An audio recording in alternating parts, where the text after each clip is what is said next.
Hi, I'm Chad. In the fall of 2020, I bought this boat, a Columbia 10.7 called Semantis, for $750. We motored her south to her new home at Chipman Point Marina on Lake Champlain. She is now undergoing a complete refit in preparation to begin sailing the world.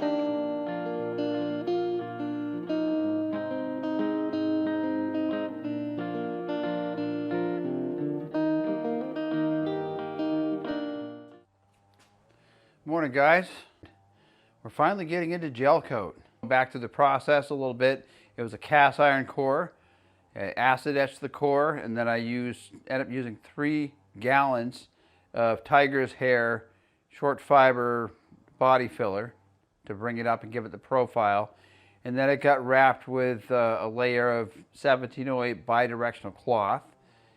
And on the leading and trailing edges, it actually gets 2 layers because it overlaps. You lay the first layer, and then we do the other side, lay the other layer. So you end up with twice as much on the ends and on the bottom where it's more likely to get hit.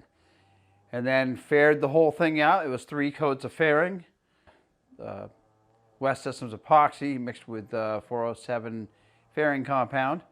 And that worked pretty well. First time going through most of those processes.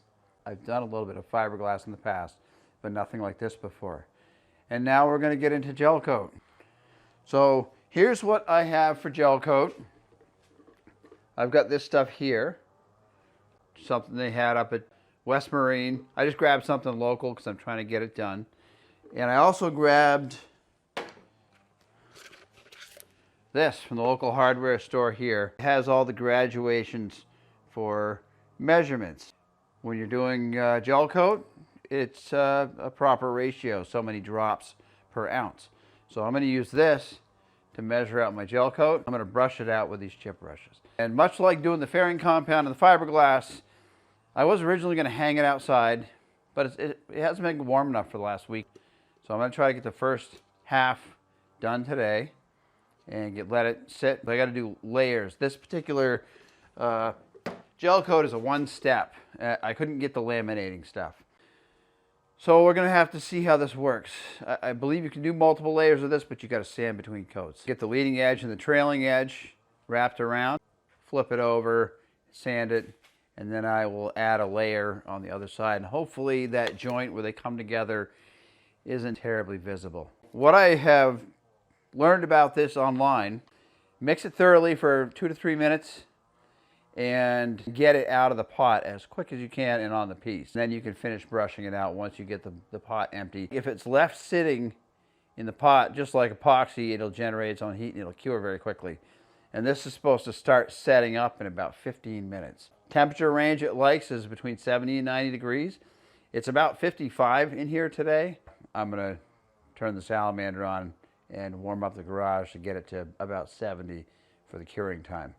The only thing I'm concerned about, the fairing compound and the West Systems 105 that I used to build this whole keel up, this says not to be applied over an epoxy. I'm a little worried about that because I believe this is an epoxy base. So, hope it works. All right, guys, here we are. So I've got my materials here. I've got the gel coat down here on the floor. I've got the acetone. I've got a handful of rags, and I'm going to start by wiping this down. It's been sitting here for a week. It was clean, but just wipe it down one more time to start with. We've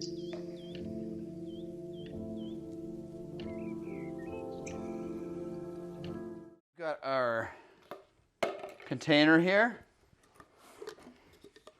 Find out how many ounces of gel coat we're going to need. I've got I don't know if I'll need to stir this or not. I'm going to give it a good shake. Here's the hardener.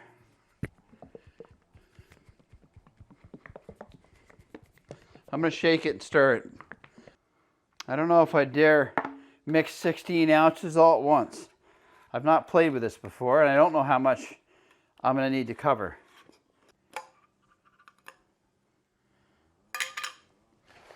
Still stirring this gel coat.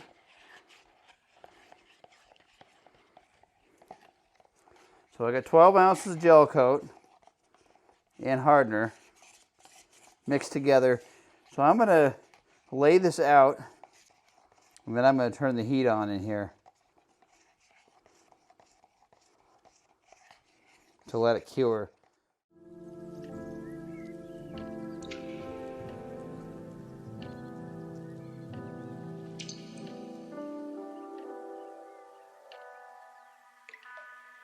Everybody's climbing, trying to get to the show. Life is money, and you're just a hoe. Don't take it personal. I'm talking about me too. What else should we do? What else should we do? But I gotta admit, it feels so good, like a sugar sweet kiss, skin soft and smooth. I'm talking about my knee. I'm talking about my knee.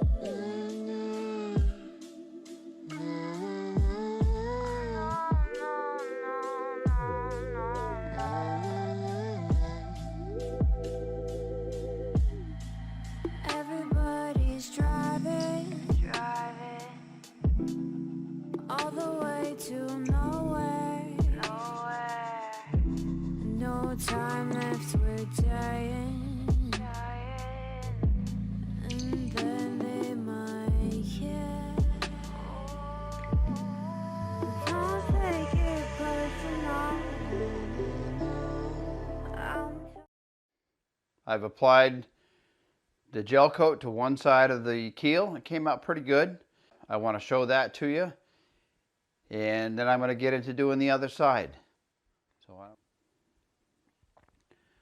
So here it is.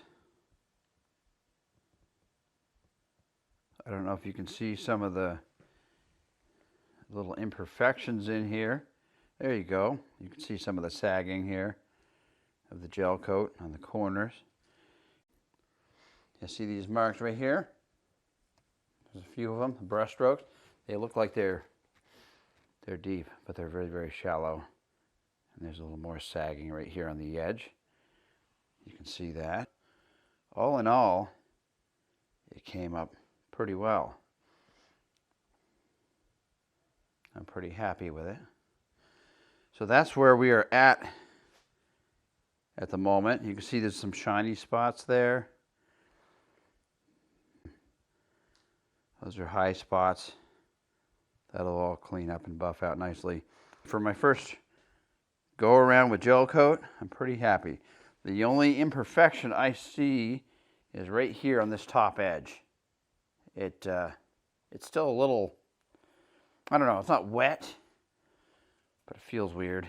It's got a funny finish to it. So I'm going to flip this over now. I'm going to sand the edges around the leading edge, trailing edge just a little bit, the bottom, and I'm going to apply the gel coat to the other side. So anyway, here we go. I'm getting ready to flip it over, and I'll show you what the other side looks like. It's there. So you can see some sagging on the edges here.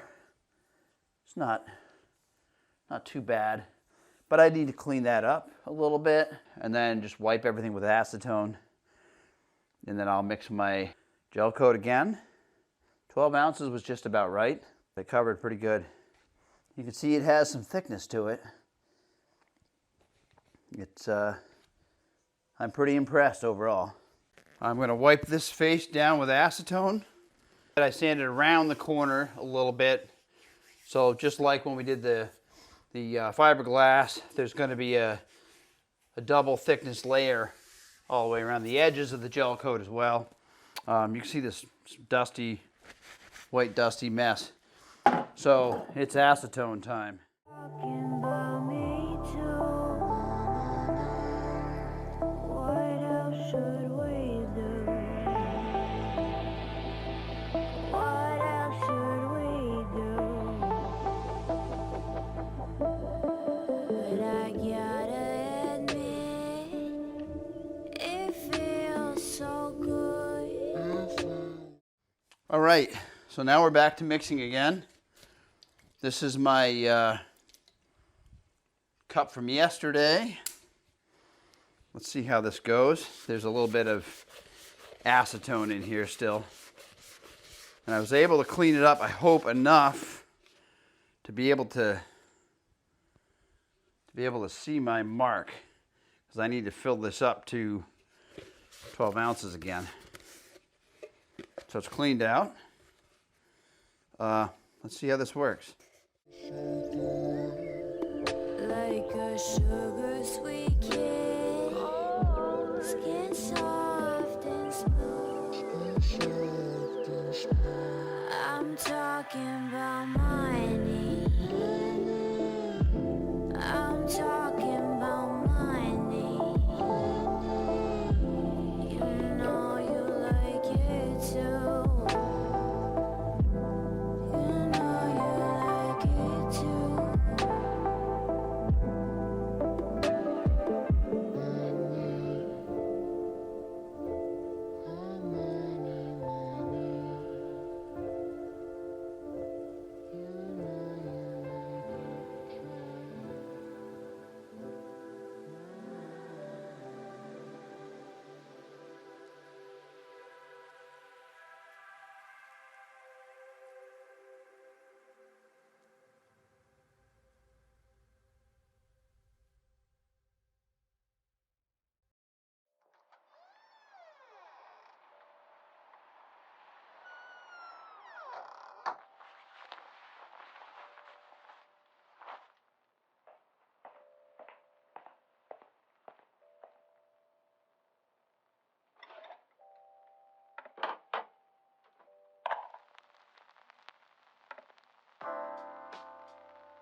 was able to get the gel coat applied on one side of the keel, let it set overnight, and then flip it over and gel coat the second side of the keel. And it came out pretty good. So the last thing I need to do is wet sand and buff. I've got some new products I'd like to show you.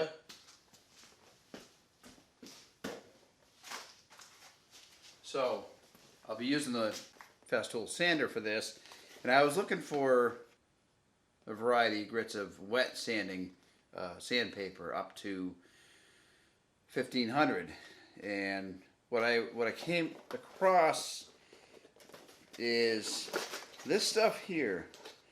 It's a little different.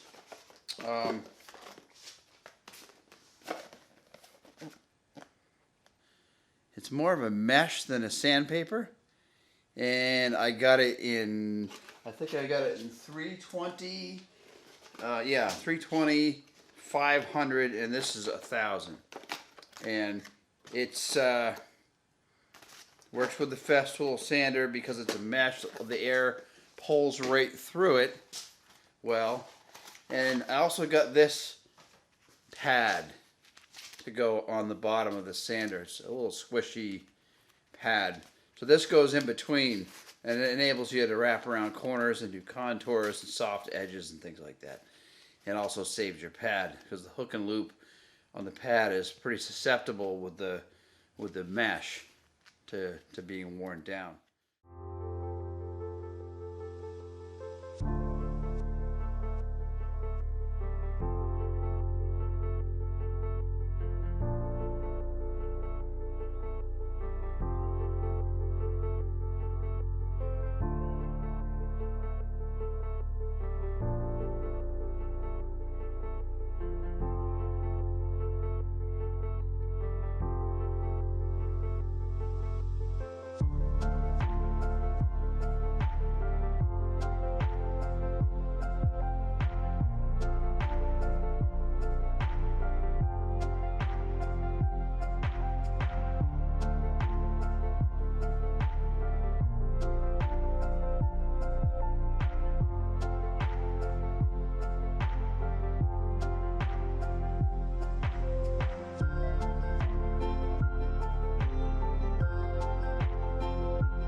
exciting day.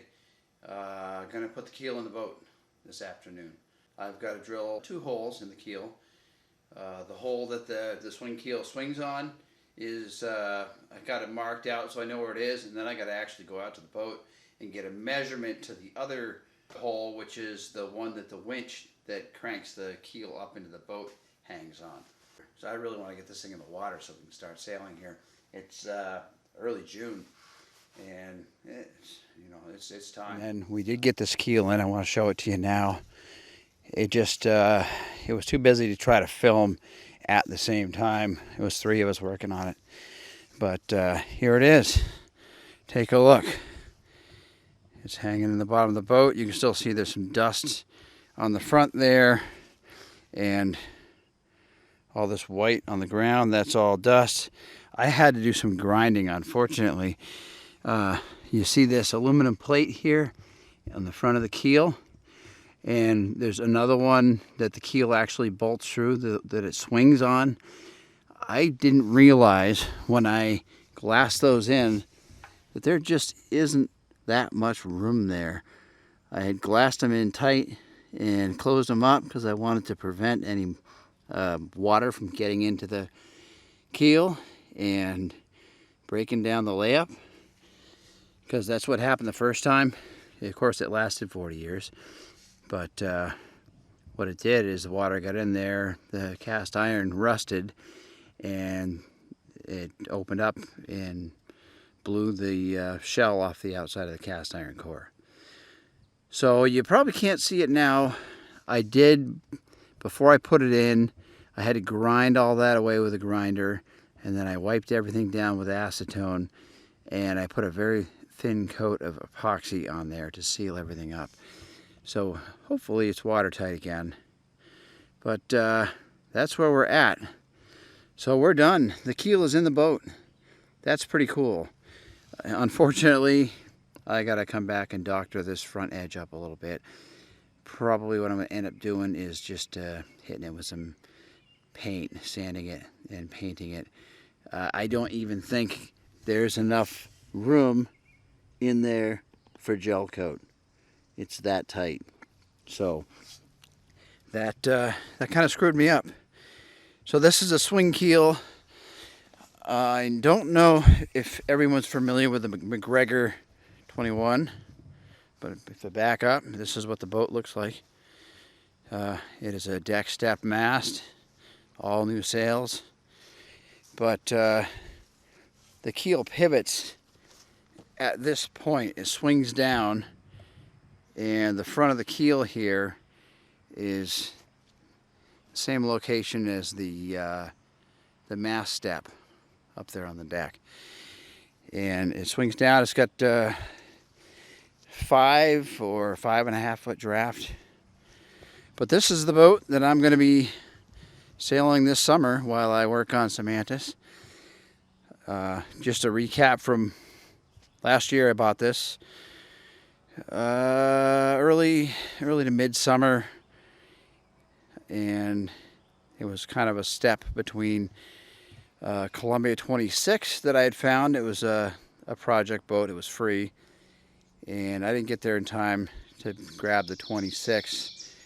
I bought this one and very much enjoyed doing the refit, putting it all together, getting it ready to go, but it's just too small. And that's how I ended up with Semantis, which is a 35'2" boat and sleeps 6. So I'm much happier with the way things went. The 26, Columbia 26, a little small weekend camping kind of a boat, but it's not a live aboard. It would be too small, in my opinion, to live aboard. So it couldn't have worked out better. I redid this one, enjoyed it, and went and bought the bigger one last fall. Not quite done. The last thing I'd like to do before I splash this boat is, you see all this deck hardware. There's the pulpit on the front, and there's lights and fittings, some cleats. There's a couple leaks, including the deck step for the mast. I want to pull all the deck hardware and seal everything up with butyl tape. And then go after these port lights. There's one on either side, and they leak a little bit as well. So those are the last little details that I'm gonna try to take care of maybe next week. So it's time to register this thing. I haven't done that yet. I'll get it registered this week, and while I'm waiting for that paperwork to be processed, I'll take one more day and buy some butyl tape and seal the top of this thing up. And then we're done. For now, we're done. I might do a little more on the interior just to spruce it up, make it a little more finished. I made new cushions in there. I made a new countertop in the galley.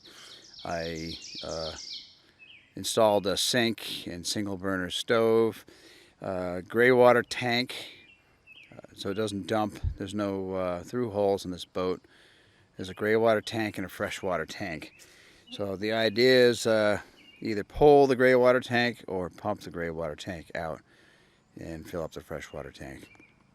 So it's pretty good, and it does have a head, a little porta pot that I put in the back here, just for space. You probably can't see it, but this hatch here in the back, that's intended for a place to put the fuel tank. But the way this boat works is all that fuel drains down here to the low point, down by the keel. So I mean, if you have a leak, so I mean, I guess theoretically there's no leaks, but so it's not really a good place for it. It's better to put it up on the deck, and then it'll drain through there's a hole in the deck, the top of the keel housing in the hull. So it drains out that way if you were to have a leak. And that's probably a little bit safer. So there you go. There's my project. It took a lot longer than I thought, but it's done now, and we can go sailing. So I'm pretty happy about that. If you didn't see the videos earlier in the series on this one, this has got all brand new sails, and that's why I bought the boat. It's got a couple of head sails and a new main, and it's also got some storm sails. So it's got way too much for the little boat that it is, but it'll be a good one to learn on, get some time on the water with this thing while I finish up some mantis. Thanks for watching again, guys. I really appreciate it. I hope you enjoyed my videos, and thanks for taking the time to watch them. I want to thank those that have subscribed to my channel, or like, share, and comment on my videos. If you're new to my channel, please like, comment, share, and subscribe. It helps me to gain traction here on YouTube.